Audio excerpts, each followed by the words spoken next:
Livro do profeta Naum.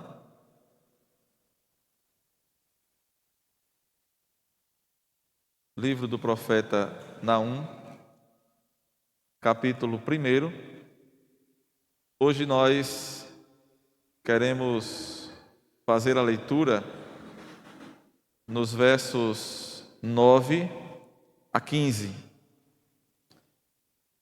Capítulo 1 do profeta Naum, verso 9, e vamos ler até o verso 15, concluindo esse primeiro capítulo. Hoje nós falaremos sobre o seguinte tema: Deus é o refúgio do seu povo. Vamos ficar de pé, meus irmãos, e vamos fazer a leitura do texto. Após a leitura estaremos orando, mais uma vez intercedendo ao nosso Deus. Naum, capítulo 1, verso 9, diz assim a santa palavra de Deus: Que pensais vós contra o Senhor? Ele mesmo vos consumirá de todo. Não se levantará por duas vezes a angústia. Porque ainda que eles se entrelaçam como os espinhos e se saturam de vinho como bêbados, serão inteiramente consumidos como palha seca. De ti, Nínive, saiu um que maquina o mal contra o Senhor, um conselheiro vil. Assim diz o Senhor: por mais seguros que estejam e por mais numerosos que sejam, ainda assim serão exterminados e passarão. Eu te afligi, mas não te afligirei mais. Mas de sobre ti, Judá, quebrarei o jugo deles e romperei os teus laços. Porém contra ti, Assíria, o Senhor deu ordem que não haja posteridade que leve o teu nome. Da casa dos teus deuses exterminarei as imagens de escultura e fundição. Farei o teu sepulcro, porque és vil.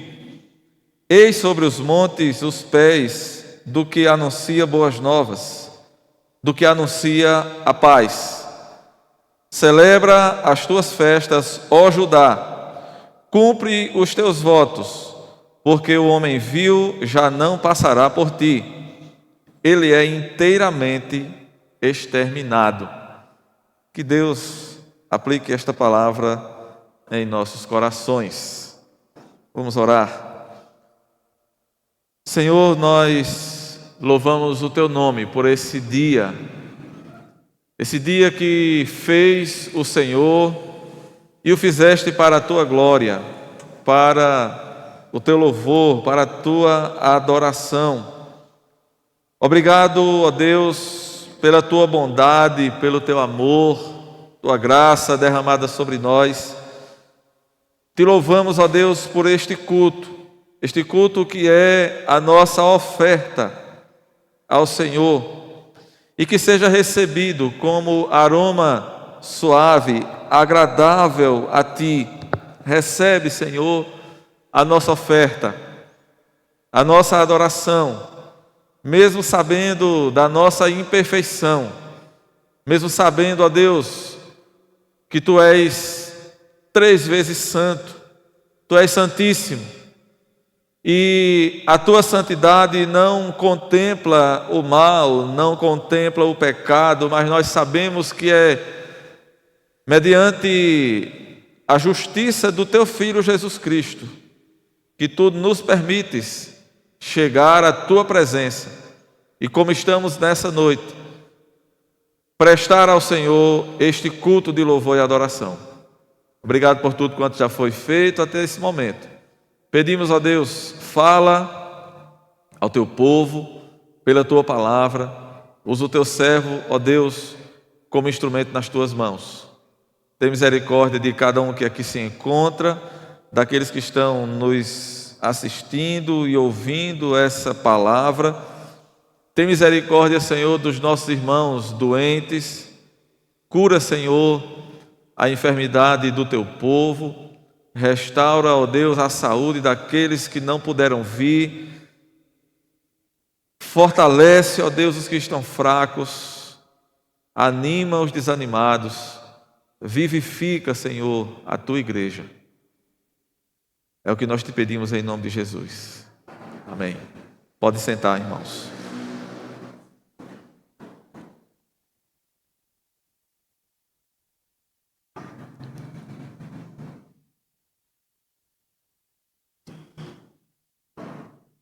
Deus é o refúgio do seu povo.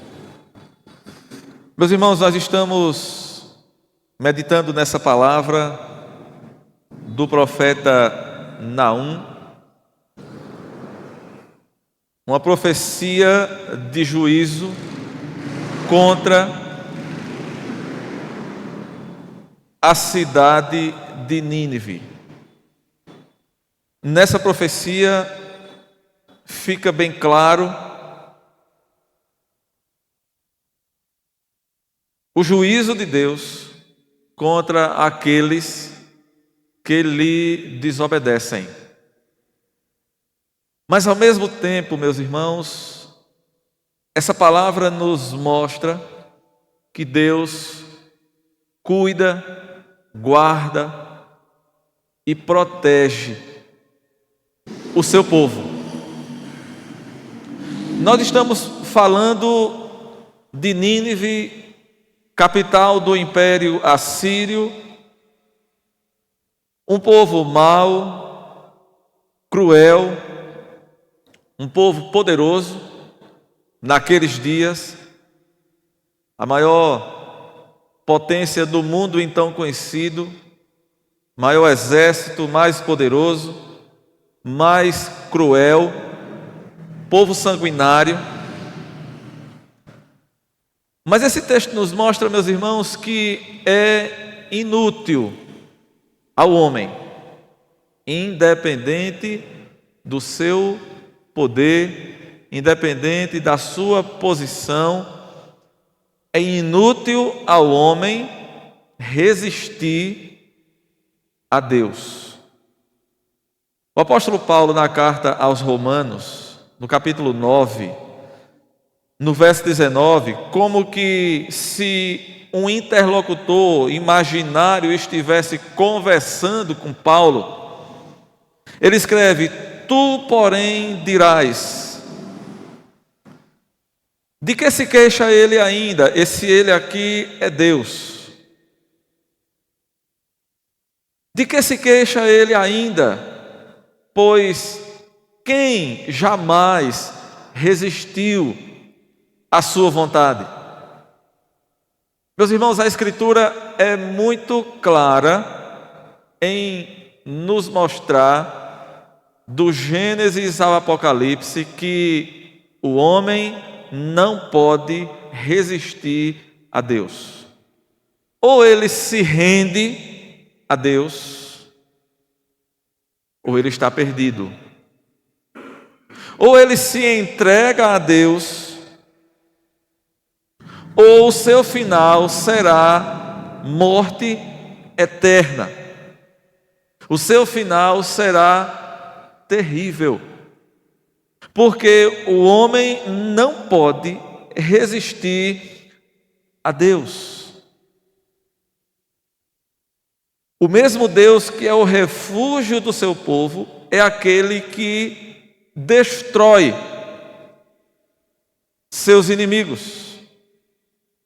O profeta começa perguntando aqui no versículo 9: que pensais vós contra o Senhor? Observe, meus irmãos, que tudo começa no pensamento. Naum direciona a sua mensagem diretamente contra Nínive. Não importa quais sejam os planos daquele povo mau, cruel, arrogante, não importa quais sejam suas ações e o seu poder na terra, o que Deus está ensinando através do seu profeta é que eles não terão êxito em seus intentos, nos seus propósitos. O versículo 8 nos diz que Deus enviará a Nínive uma inundação transbordante. E diz que Deus vai apanhá-los de surpresa. Naum está nos mostrando aqui, meus amados irmãos, que aquele povo será devastado. O fim da Assíria será tão devastador que não haverá lembrança daquele povo. Não haverá lembrança no sentido de não ficará sobrevivente. Não restará ninguém para contar a história. Aquele povo que era um problema para todas as nações, porque eles destruíam a todos que encontravam pela frente, vai deixar de existir. Observe, meus irmãos, essa palavra nos mostra a loucura que é ao ser humano não levar Deus em conta. Às vezes eu vejo algumas coisas, algumas atitudes, algumas posturas de algumas pessoas que dizem temer a Deus, mas que vivem de uma maneira totalmente oposta à vontade de Deus.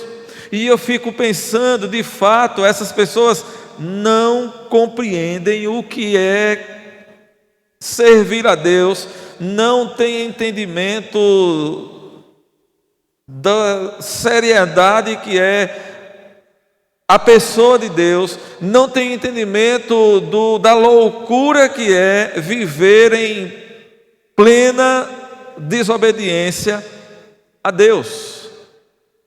O apóstolo Paulo, nessa linha de pensamento, ele diz na carta aos Romanos, no capítulo 1, ele diz que os homens, ao se entregarem a pensamentos infames contra Deus, inculcando-se por sábios, querendo fazer-se de sábios, eles se tornam loucos.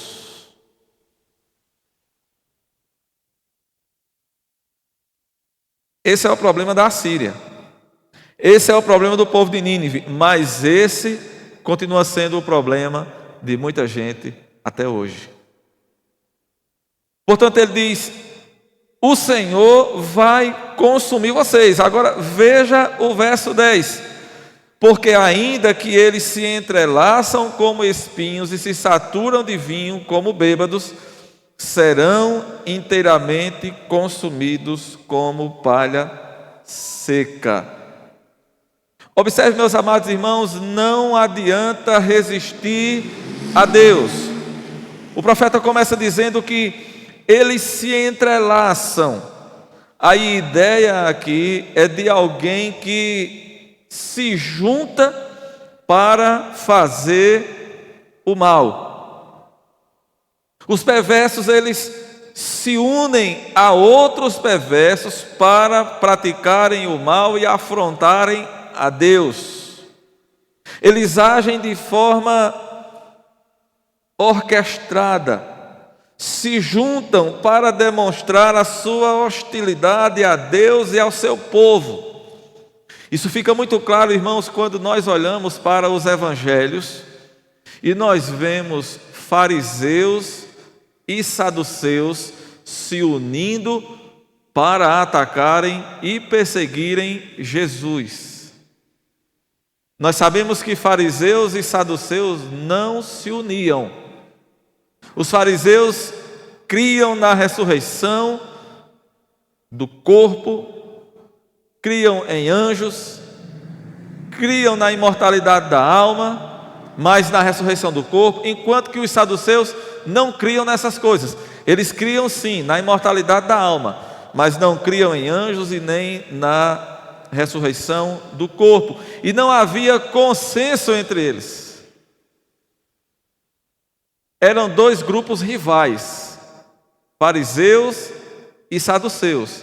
Mas na hora de atacar Jesus, Eles se uniram, eles se juntaram. O que o profeta está dizendo é que não adianta ninguém querer lutar contra Deus, porque ainda que o mundo inteiro una as suas forças, não vai prevalecer contra Deus. Ele diz que eles se saturam de vinho como bêbados. Isso aqui, meus irmãos, representa a arrogância, a prepotência dos homens. Muitos zombam de Deus, perdem o temor, perdem a reverência. Irmãos, até mesmo dentro das igrejas nós temos visto de maneira assustadora a perda da reverência para com Deus, a perda do temor a Deus. Pessoas que vivem em seus pecados, envolvidos, como diz o hino, envolvidos em densas trevas, envolvidos em seu pecado, zombando de Deus e vivendo como se Deus não existisse. Como diz o Salmo de número 2, eles afrontam a Deus, querem tirar de si, querem romper os laços. Olhe na sua Bíblia, Salmo número 2. O que é que dizem as nações, os povos, os gentios? O salmista diz que os povos se enfurecem contra Deus, imaginam coisas vãs, se levantam, conspiram contra o Senhor e contra o seu ungido, e dizem: rompamos os seus laços e sacudamos de nós as suas algemas. Meus irmãos, isso é o que o mundo faz. Os homens não querem se submeterem a Deus. Qual é a resposta de Deus diante de tudo isso? Diz o texto que Deus ri deles. Verso 4: ri-se aquele que habita nos céus, o Senhor zomba deles. Portanto, meus irmãos, esse texto vai nos ensinar que essa resistência contra Deus, o homem querer resistir a Deus, é loucura. O que é que vai acontecer com ele? Verso 10, o final: serão inteiramente consumidos como palha seca. Aqueles que insistem em resistir a Deus estão semeando a sua própria ruína, estão cavando a sua própria cova, estão preparando a si mesmos para a destruição. O profeta Naum diz que estes serão inteiramente consumidos como palha seca. Qual é o fim daqueles que rejeitam a Deus? Observe na sua Bíblia a segunda carta de Paulo aos Tessalonicenses. Nós vamos hoje usar um pouco mais outros textos. Observe aí, 2 Tessalonicenses 1.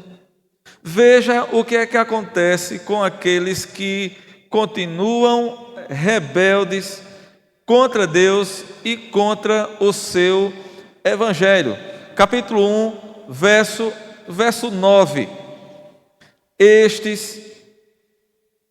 Vamos ler um pouquinho antes. Verso 7. A vós outros, que sois atribulados, o que é que Deus vai fazer? O que é que Jesus vai fazer na sua vinda? É o que ele está dizendo aqui. Ele trará alívio juntamente conosco, quando do céu se manifestar o Senhor Jesus com os anjos do seu poder. Como é que ele vai se manifestar do céu? Diz aqui o texto: em chama de fogo, tomando vingança contra os que não conhecem a Deus e contra os que não obedecem ao Evangelho de nosso Senhor Jesus Cristo. Observe, meus irmãos, ele vem tomando vingança contra todos aqueles que não conhecem e não obedecem ao Evangelho, contra todos aqueles que permanecem rebeldes a Deus. O verso 9 diz: estes sofrerão penalidade de eterna destruição, banidos da face do Senhor e da glória do seu poder. Aqueles que permanecem rebeldes a Deus sofrerão penalidade de eterna destruição. Apocalipse capítulo 19, verso de número 15, nos diz: sai da sua boca uma espada afiada para com ela ferir as nações, e ele mesmo as regerá com o cetro de ferro, e pessoalmente pisa o lagar do vinho do furor da ira do Deus poderoso. Observe, meus amados irmãos, são promessas aterradoras, muito sérias, e estão direcionadas contra todos aqueles que não obedecem a Deus e tentam resisti-lo. O profeta Naum, ele vai nos dizer que a destruição dos inimigos de Deus é certa. O verso 12, ele diz: assim diz o Senhor, por mais seguros que estejam e por mais numerosos que sejam, ainda assim serão exterminados e passarão.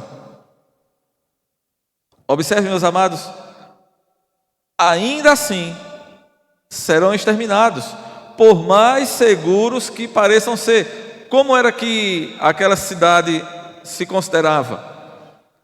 Ela se considerava impenetrável. Observe, meus irmãos, aquela cidade ela tinha muralhas de 30 metros de altura. Você pode imaginar o que é uma muralha de 30 metros de altura? Você sabe que essas muralhas elas começam mais largas na sua base e vão diminuindo sua espessura. Os estudiosos vão dizer que ela tinha cerca de 10 metros de largura em cima, 30 de altura. Nessas muralhas havia 1.200 torres de vigia, em cada torre um guarda. Eles se consideravam invencíveis, impenetráveis. O texto diz: ainda que eles sejam numerosos, por mais numerosos que sejam, eles dominavam o mundo. Eles estavam não apenas fortemente armados e protegidos, mas eles eram também numerosos. Observe o Salmo de número 20. Veja o que diz o verso 7. Uns confiam em carros, outros em cavalos. Nós, porém, nos gloriaremos em o nome do nosso Deus. Veja, meus irmãos, não importa o seu poder, a sua fortaleza, a sua segurança. Deus só precisa soprar. Deus não precisa de esforço. O que é que diz o profeta no final desse verso 12?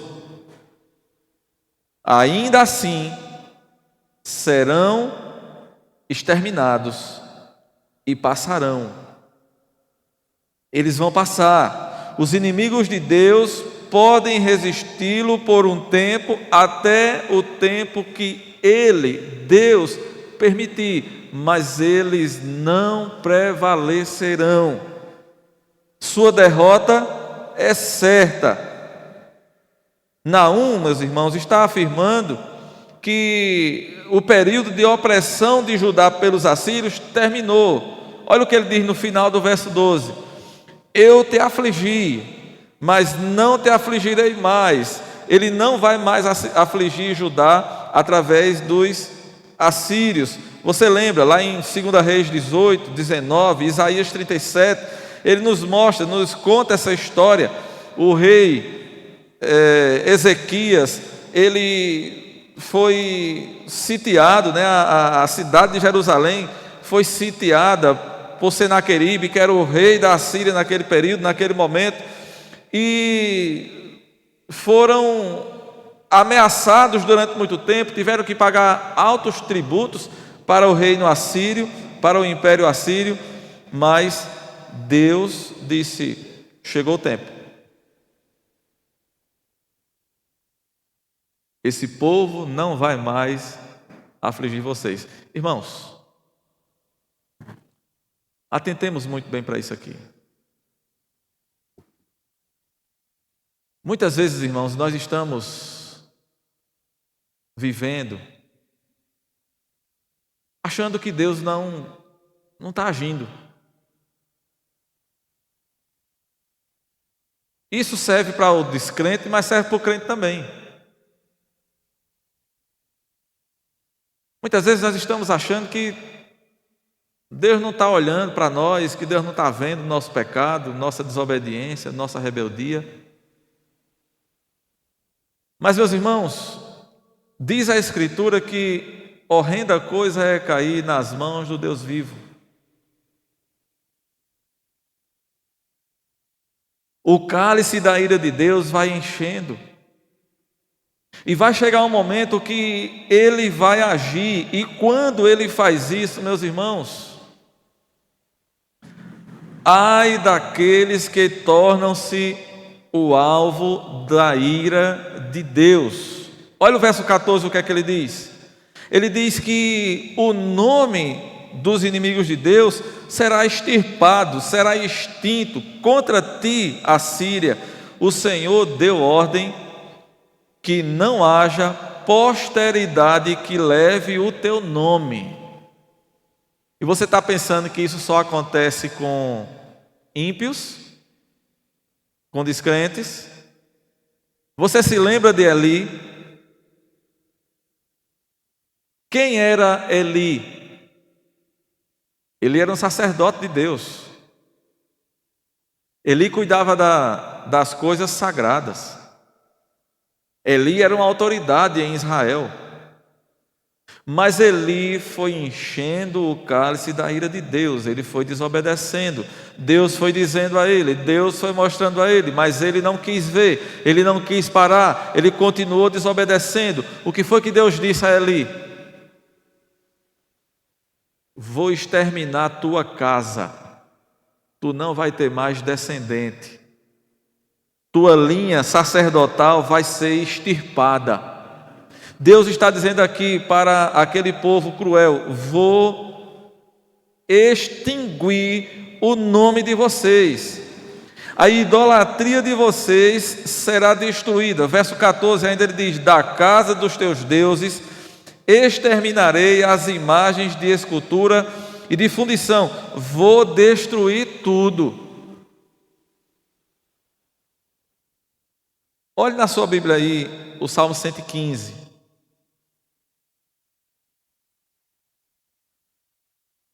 Salmo 115 é muito conhecido.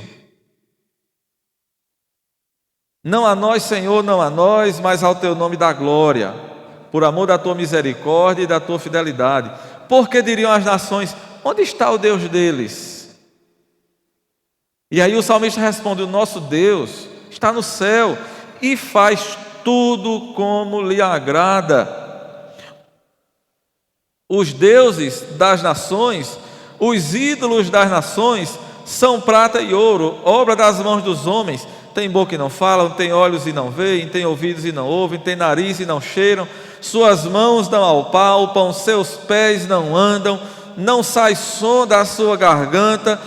Tornam-se, e diz o salmista, tornem-se aqui semelhantes a eles os que os fazem e quantos neles confiam. Israel confia no Senhor, Ele é o seu amparo, Ele é o seu escudo. O final daqueles que desobedecem a Deus é a ruína. Tornam-se iguais aos seus ídolos. Quando nós tivemos aqui os estudos, aquela série de estudos sobre os ídolos do coração, uma das coisas que nós afirmamos aqui foi essa: você se torna aquilo que adora. Tem um livro escrito com esse título: Você se torna aquilo que adora. O que é que o salmista diz?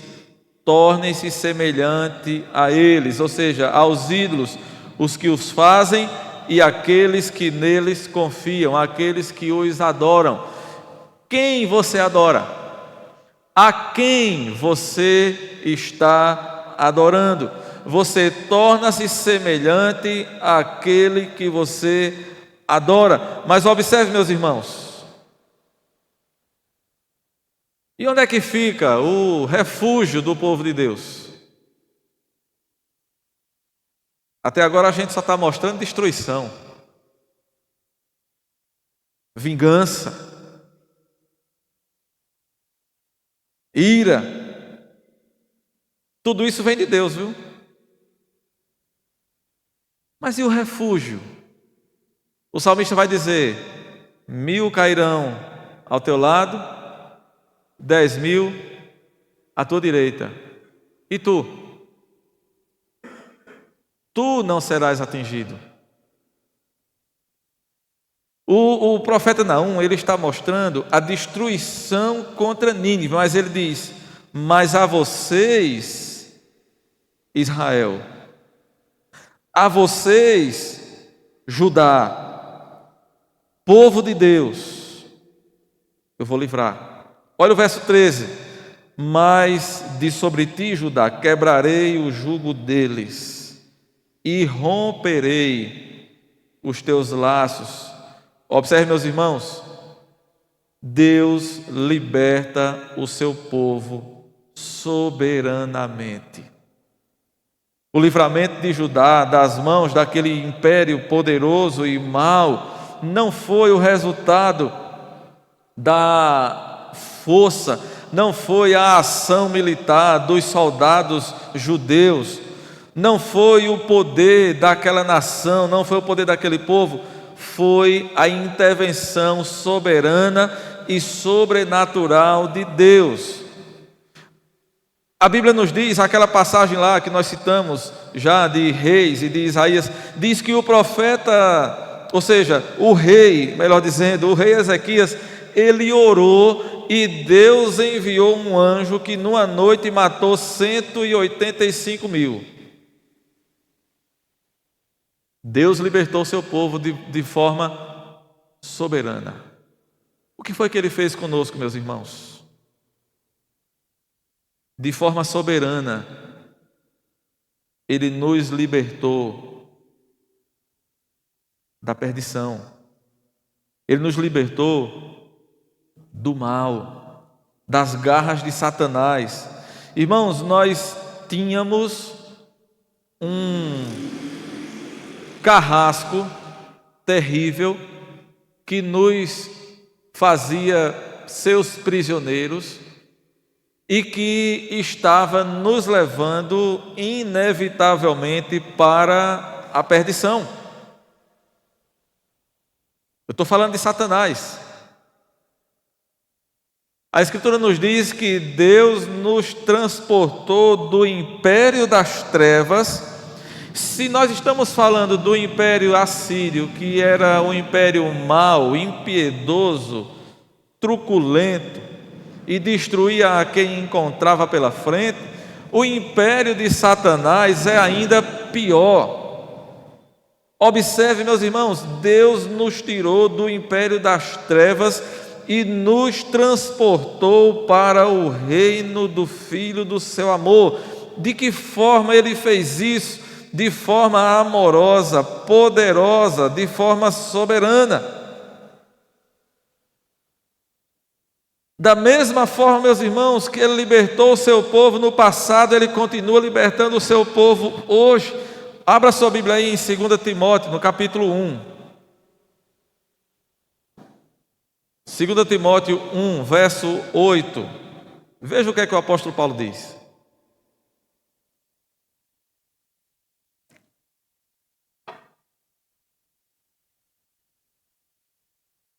Não te envergonhes, portanto, do testemunho de nosso Senhor, nem do seu encarcerado que sou eu. Pelo contrário, participa comigo dos sofrimentos a favor do Evangelho, segundo o poder de Deus, que nos salvou e nos chamou com santa vocação, não segundo as nossas obras, mas conforme a sua própria determinação e graça, que nos foi dada em Cristo Jesus.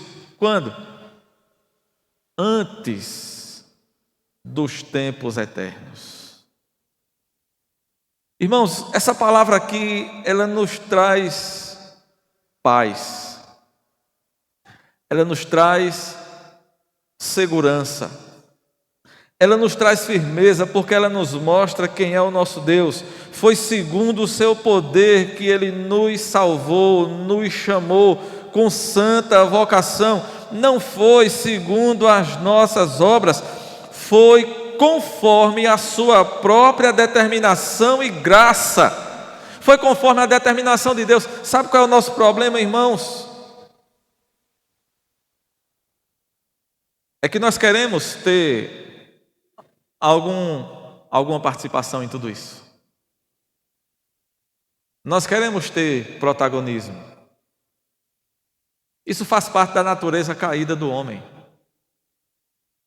Sabe por que muita gente tem dificuldade com essa doutrina aqui?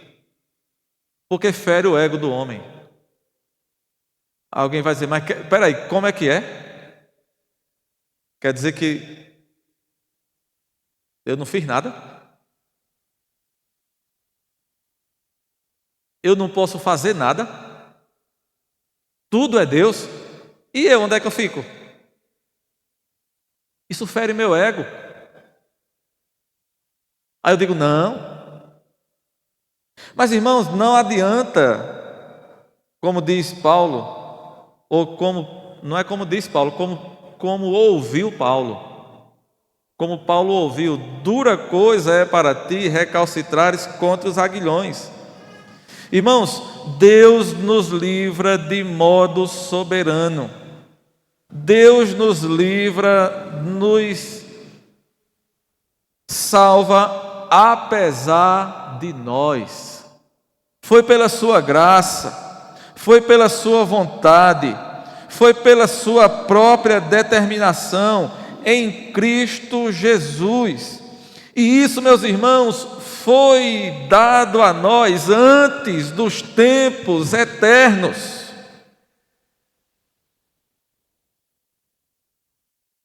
Deus nos livra, Deus nos guarda, Ele nos salva. E meus irmãos, isso aqui é motivo e deve ser motivo de gratidão, motivo de nós glorificarmos a Deus.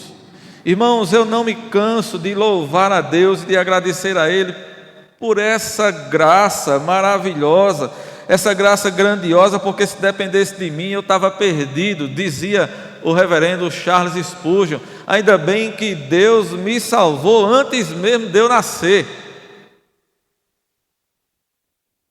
porque se dependesse de mim, ele dizia, né? Spurgeon dizia, se dependesse de mim, eu nunca escolheria Cristo. E se depender de você, meu irmão, se dependesse de você, você nunca teria escolhido Cristo. Você só está aqui porque Ele te arrancou do império das trevas com a sua graça. Ele se fez o teu refúgio. Foi Ele que te tirou de lá, do império das trevas, da servidão de Satanás. Ele te tirou da destruição, da morte eterna, da condenação eterna. Ele te arrancou do império das trevas. Você não tinha força para sair, não, nem eu. Ah, pastor, eu sei que eu estou errado, eu sei que eu estou vivendo em pecado, mas deixa eu me consertar. Eu vou resolver uns problemas que eu tenho, eu vou resolver algumas coisas, e quando eu me consertar eu venho. Não, meu irmão, não, meu amado, você não vai conseguir fazer isso. Você não tem força, você não pode. O inimigo das nossas almas é mais forte do que nós. Ou você está pensando que você tem condições de resistir ao diabo? Por você mesmo. O Grupo Logos canta uma música que diz assim: o tentador é forte, tragar-nos sempre quer. Mas se tu estás comigo, o nosso Deus, seguro estarei. É Deus, meu amado, sempre Ele, sempre foi Ele, somente Ele. Ô pastor, e eu vou contribuir com nada não? É para a minha salvação? Vai, com teu pecado. A minha contribuição e a tua para a salvação é o nosso pecado, que nos faz depender da graça de Deus, e Ele aplica em nós a sua graça. Foi o que Ele fez com o seu povo, irmãos. Ele diz: olha, Judá, eu quebrarei o jugo de vocês. Eu vou romper os laços de vocês. Vocês não podem, vocês não têm condições de se livrar disso. Agora veja, irmãos, para a gente concluir, no verso 15, o profeta ele termina aqui, esse capítulo ele conclui, mostrando que nós devemos celebrar a Deus, nos alegrar em Deus, porque Ele é o refúgio do seu povo. Ele é o nosso refúgio e fortaleza, socorro bem presente nas tribulações, como diz o Salmo 46, portanto, não temeremos. Olha o que é que diz: eis sobre os montes os pés dos que anunciam boas novas, do que anuncia a paz. Que figura é essa, meus irmãos, que o profeta ele aponta? Que figura é essa que o profeta apresenta? Ele está falando da figura do atalaia, que vem para anunciar que o inimigo foi derrotado. É aquele mensageiro que vem correndo a anunciar a vitória. Isso aqui, irmãos, em outras palavras, é o anúncio do Evangelho. E tem outros textos que vão falar, né, essas boas novas. Olha aí Isaías, capítulo 52, versículo 7. Veja o que é que o profeta Isaías diz: que formosos são sobre os montes os pés do que anunciam as boas novas, que faz ouvir a paz, que anuncia coisas boas, que faz ouvir a salvação e que diz a Sião: o teu Deus reina. O teu Deus reina. O Novo Testamento ele também fala dessa beleza dos pés daquele que anuncia as boas novas. Atos 10, 36. Observe aí na sua Bíblia, acompanhe comigo. Atos capítulo 10, verso 36. O que é que ele diz? Esta é a palavra que Deus enviou aos filhos de Israel, anunciando-lhes o evangelho da paz por meio de Jesus Cristo. Este é o Senhor de todos. Veja, anunciando-lhes o evangelho da paz. E ainda Romanos capítulo 10 e o verso 15, ele diz: como pregarão se não forem enviados? Como está escrito: quão formosos são os pés dos que anunciam coisas boas. O que é que o profeta Naum está dizendo aqui? Eis sobre os montes os pés do que anuncia boas novas. Essa boa nova que o profeta estava dizendo era o anúncio da destruição dos inimigos do povo de Deus. Mas qual é, meus irmãos, a boa nova que nós temos hoje para anunciar? Irmãos, nós temos a boa nova de que o nosso inimigo, ele já foi vencido. Nós somos esse arauto, esse atalaia, que temos os pés formosos e que temos o evangelho para anunciar. celebrar. Nós temos, irmãos, uma mensagem de salvação. Nós temos que avisar ao mundo que a escravidão, ela acabou, porque o inimigo das nossas almas, ele foi vencido. Agora, meus irmãos, a paz de Deus está diante de nós. Aquele que nos distancia, aquele que nos separava de Deus, ele já foi derrotado. E nós então podemos nos alegrar. Nós então podemos celebrar e glorificar a Deus. Sabe por quê, meus irmãos? Porque observe o que é que nos diz Romanos capítulo 8, verso 1. Agora, pois, já nenhuma condenação há para os que estão em Cristo Jesus. Que mensagem maravilhosa, meus irmãos! Não há mais nenhuma condenação para quem está em Cristo Jesus. Você, meu amado, está em Cristo Jesus? A questão agora é somente essa. Você está em Cristo Jesus? Você está do lado de Cristo? Se você está do lado de Cristo, não há mais condenação para você. Que notícia maravilhosa! Isso é boa nova. Nós temos, irmãos, que celebrar, porque nós somos mais do que vencedores. Versículo 37 dessa mesma carta, desse mesmo capítulo aqui da carta de Paulo aos Romanos. Em todas essas coisas. Que coisas? Os sofrimentos, as lutas, as perseguições, as tribulações, fome, frio, nudez, espada, em todas essas coisas, nem a vida nem a morte, nós somos mais do que vencedores, por meio daquele que nos amou. Louvado seja o nome do Senhor. Somos mais do que vencedores. Mas quem são esses? O povo de Deus. Aqueles que se refugiaram em Deus. Aqueles que pertencem a Deus.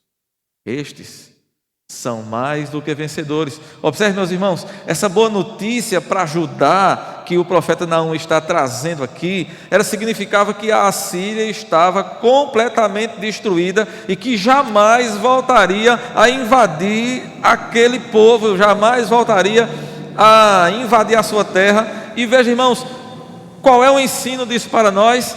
É que nós, em Cristo, somos vencedores. O nosso inimigo foi derrotado para nunca mais nos fazer mal. Como assim, pastor? Quer dizer que depois que a gente se converte é só vitória, como alguns dizem aí fora? É só vitória, só vitória, só vitória? A Escritura nos diz que em Cristo não há mais condenação. Nessa mesma palavra que nós lemos no capítulo 8 de Romanos, depois que o apóstolo Paulo diz que em Cristo não há mais condenação, ele vai dizer que nós podemos ser perseguidos, nós podemos sofrer, nós podemos sentir fome, frio, sede, nudez, pobreza,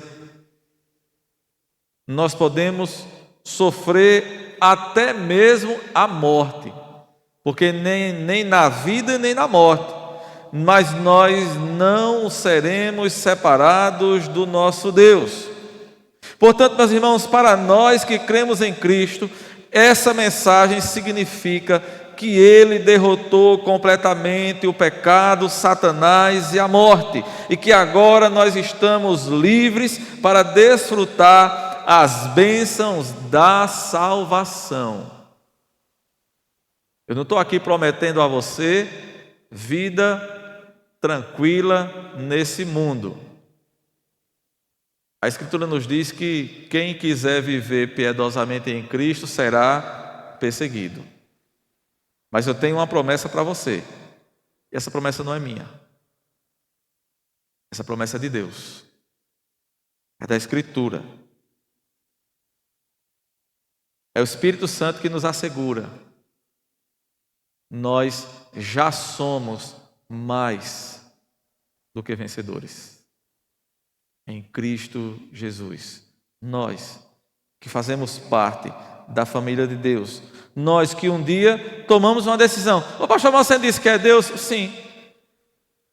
E Paulo diz, ou tu ignoras que é a graça de Deus que te conduz ao arrependimento e a tomar essa decisão. A graça de Deus está te conduzindo. Aí você toma a decisão. A graça de Deus te conduziu até aqui hoje. A graça de Deus conduziu você que está assistindo a acessar aí o canal dessa igreja hoje e ouvir essa palavra. Foi a graça de Deus que te conduziu a isso. Agora você responde a essa graça. A Bíblia não sonega isso. E quem sou eu para sonegar o que a Bíblia está dizendo? Quem sou eu para desdizer o que a Bíblia está dizendo? Se a Bíblia diz que é a graça de Deus e a sua soberania, eu vou afirmar isso. Se a Bíblia diz que é a graça de Deus que nos conduz ao arrependimento, é isso que eu tenho que dizer a você. Mas a Bíblia também me diz que você tem que responder a esse chamado. A Bíblia me diz que você tem que confessar com a sua boca. Se com a tua boca confessares a Jesus como Salvador, serás salvo. Então você tem que confessar com sua boca. Levado pela graça de Deus, conduzido pela graça de Deus, mas você tem que confessar, para que você também seja mais do que vencedor, e para que você também se torne mais um daqueles que anunciam as boas novas. Eis sobre os montes os pés do que anuncia boas novas, do que anuncia a paz. Celebre. Ele termina aqui dizendo: celebra as tuas festas, ó Judá, cumpre os teus votos, porque o homem vil já não passará por ti, ele é inteiramente exterminado. Deus é o nosso refúgio, portanto, meus irmãos, celebremos. Deus é o nosso refúgio, portanto, meus irmãos, nos alegremos. Vamos louvar a Deus, vamos glorificá-lo, vamos festejar, porque Ele é digno do nosso louvor, da nossa adoração, da nossa celebração. Eu termino aqui lembrando e já preparando o nosso espírito para nós cantarmos o hino que vamos cantar logo em seguida, Castelo Forte. Esse hino foi feito pelo reformador Martinho Lutero e foi feito com base no Salmo 46. Deus é o nosso refúgio e fortaleza, socorro bem presente nas tribulações, portanto não temeremos, ainda que tudo se transtorne. Aí Lutero escreveu: castelo forte é o nosso Deus, espada e bom escudo, e com o seu poder defende os seus em todo transe agudo. Aí conta-se que todas as vezes que Lutero passava por uma tentação, uma provação, quando alguém o insultava, ele dizia: vou cantar um salmo e envergonhar o diabo. Que coisa interessante, né? Irmãos, o povo de Deus não é um povo triste, não. Nós somos um povo reverente na presença de Deus, mas essa reverência, ela é com alegria, ela é com celebração. Portanto, alegremo-nos e celebremos ao Senhor, e Ele, pois, nos abençoe.